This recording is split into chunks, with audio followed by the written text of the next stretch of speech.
아스팔트 위로 검붉은 피가 웅덩이를 만들고 있었다. 생명의 마지막 흔적처럼 그것은 방금 전까지 치열했던 사투를 말없이 증명하고 있었다. 강지훈은 그 핏자국에서 눈을 떼지 못했다. 매캐한 연기와 살점이 타는 역한 냄새가 아직 코끝을 떠나지 않았지만 그의 의식은 오로지 저 핏 웅덩이에만 집중되어 있었다. 산과 죽음의 경계가 이토록 선명하고 허무할 수 있을까? 32년 인생, 그중 10년을 소방관으로 살아오면서 수없이 마주했던 광경이었지만 익숙해지지 않는, 아니 익숙해져서는 안 되는 장면이었다. 2024년 여름, 서울의 하늘은 유난히도 변덕스러웠다. 며칠간 쏟아붓던 장맛비가 그치자마자 찾아온 무더위는 도시 전체를 거대한 찜통으로 만들었다. 숨막히는 열기 속에서 사람들은 저마다의 방식으로 여름을 나고 있었지만 강지우에게 여름은 그저 또 다른 종류의 재난일 뿐이었다. 건조한 날씨는 화마가 가장 좋아하는 조건이었고 그의 일상은 늘 긴장의 연속이었다. 강 반장님, 또 멍 때리십니까? 앳된 목소리가 지후의 상념을 깨뜨렸다. 이제 갓 소방학교를 졸업하고 현장에 배치된 지 6개월 남짓된 박수호였다. 25의 젊음이 그렇듯 수호는 아직 세상의 어두운 면보다는 밝은 면을 더 많이 보는 청년이었다.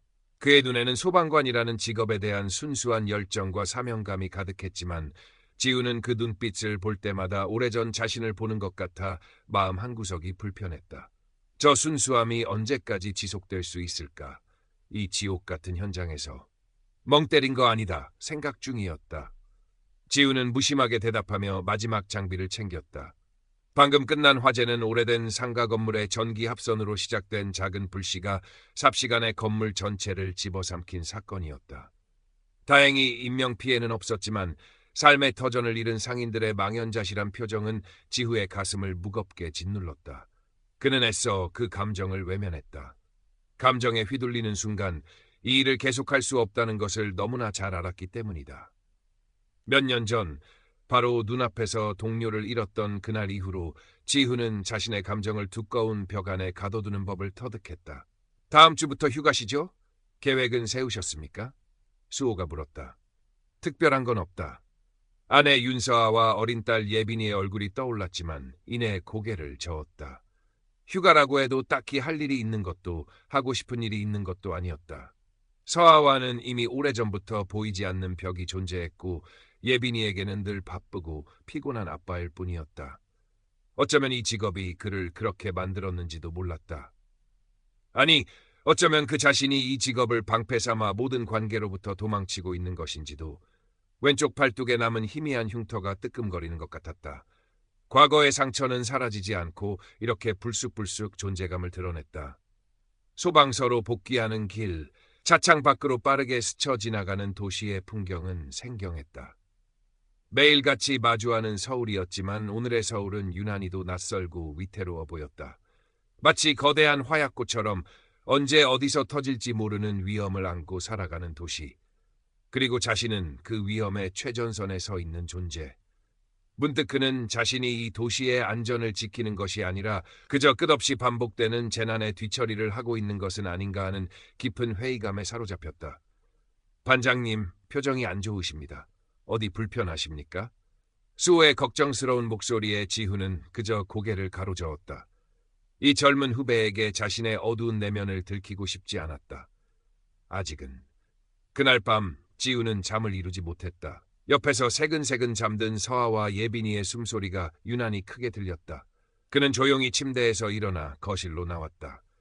창밖으로 펼쳐진 서울의 야경은 화려했지만 그 불빛 아래 숨겨진 수많은 고통과 슬픔을 그는 알고 있었다.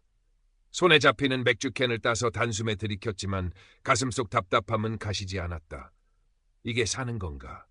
이게 내가 원했던 삶인가? 질문은 꼬리에 꼬리를 물고 이어졌지만 답은 찾을 수 없었다. 다음 날 비번이었음에도 불구하고 지우는 일찍 눈을 떴다. 습관처럼 뉴스를 켰지만 세상은 여전히 시끄럽고 혼란스러웠다. 그때 휴대폰이 요란하게 울렸다. 비상 소집이었다. 도심 한복판의 대형 복합 쇼핑몰에서 원인 미상의 화재가 발생했다는 속보가 TV 화면을 가득 채우고 있었다. 지후의 심장이 차갑게 가라앉았다. 오늘은 뭔가 아주 안 좋은 일이 일어날 것 같은 불길한 예감이 온몸을 휘감았다. 화재 현장은 그야말로 아비규환이었다. 시커먼 연기가 하늘을 뒤덮었고 건물은 거대한 불길에 휩싸여 있었다.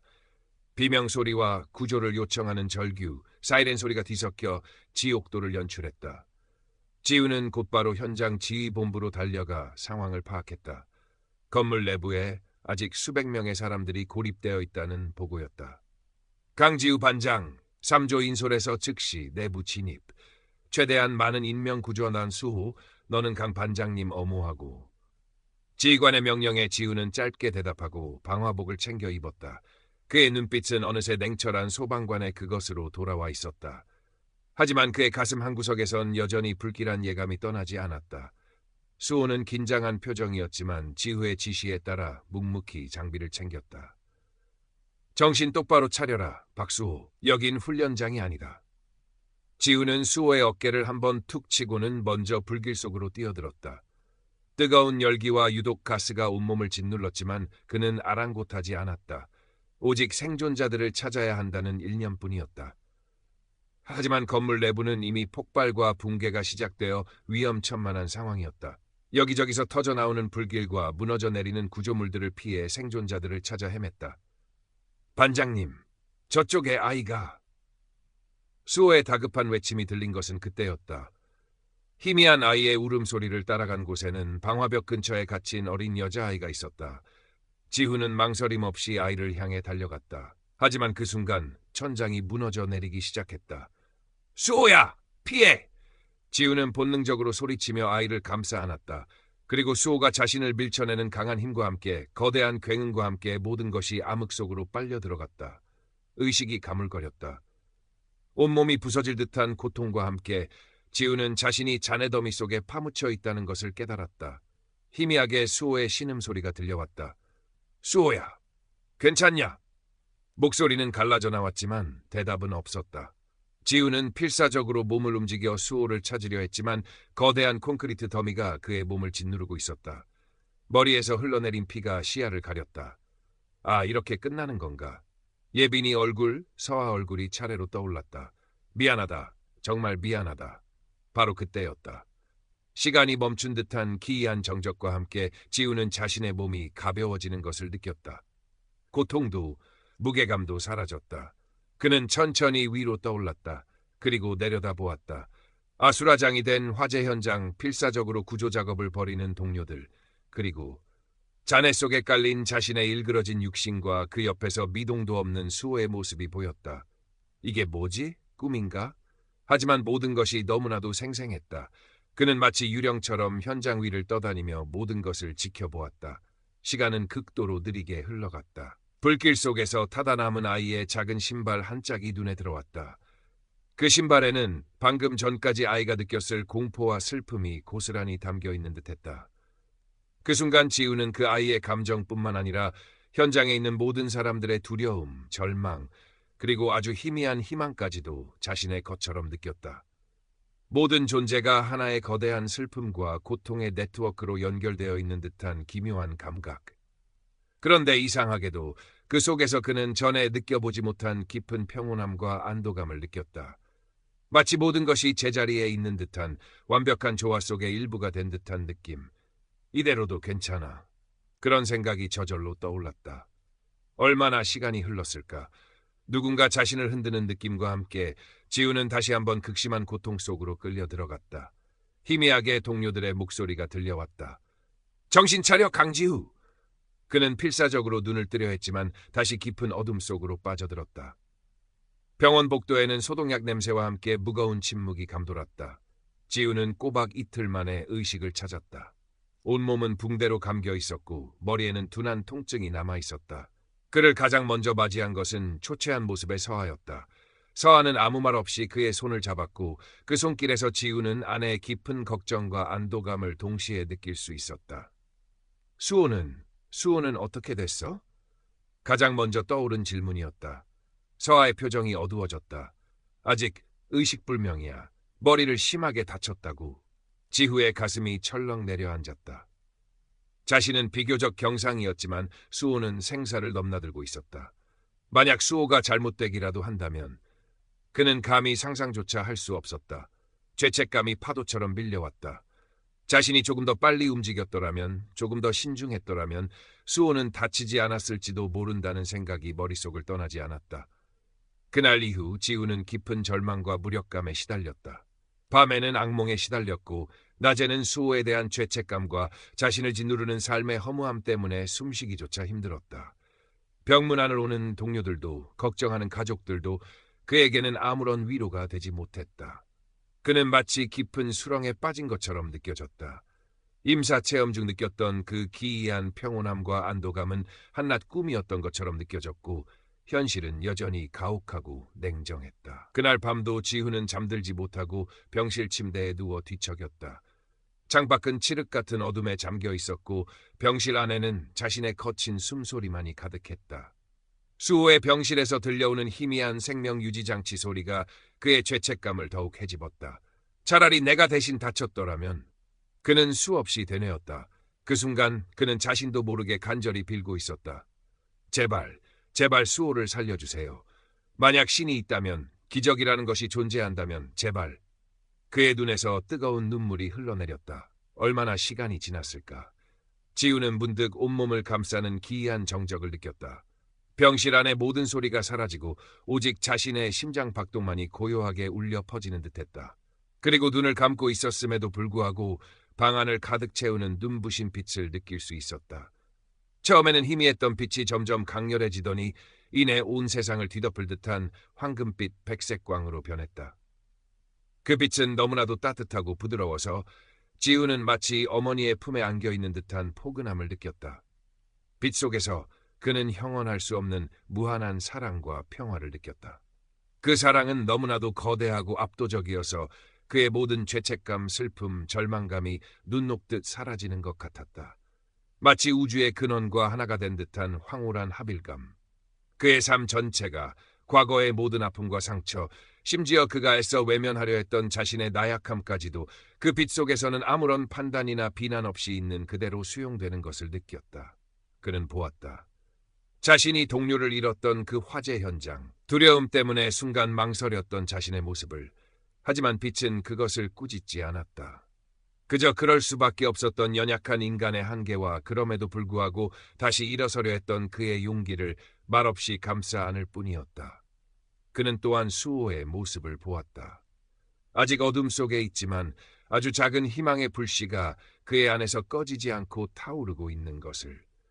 모든 존재가 보이지 않는 끈으로 연결되어 있으며 모든 경험에는 나름의 의미가 있다는 것을 그는 깨달았다. 가장 깊은 어둠 속에서도 사랑은 변함없이 존재하며 삶은 그 자체로 기적이라는 것을. 원본 이야기의 주인공이 느꼈던 우주적 파티나 모든 어머니의 사랑처럼 지우는 그 순간 자신만의 언어로 표현할 수 있는 지구의 행복과 감사를 경험했다. 그 경험은 찰나와 같았지만 영원처럼 느껴졌다. 빛이 서서히 잦아들면서 지우는 깊은 슬픔과 함께 형언할 수 없는 해방감을 느꼈다. 마치 오랜 시간 짊어지고 있던 무거운 짐을 내려놓은 듯한 기분이었다. 눈을 떴을 때 창밖은 아직 어두웠지만 그의 마음속에는 새로운 새벽이 밝아오고 있었다. 그는 더 이상 예전의 강지우가 아니었다. 다음 날 아침 지우를 찾아온 서아는 그의 얼굴에서 이전과는 다른 평온함을 발견하고는 놀랐다.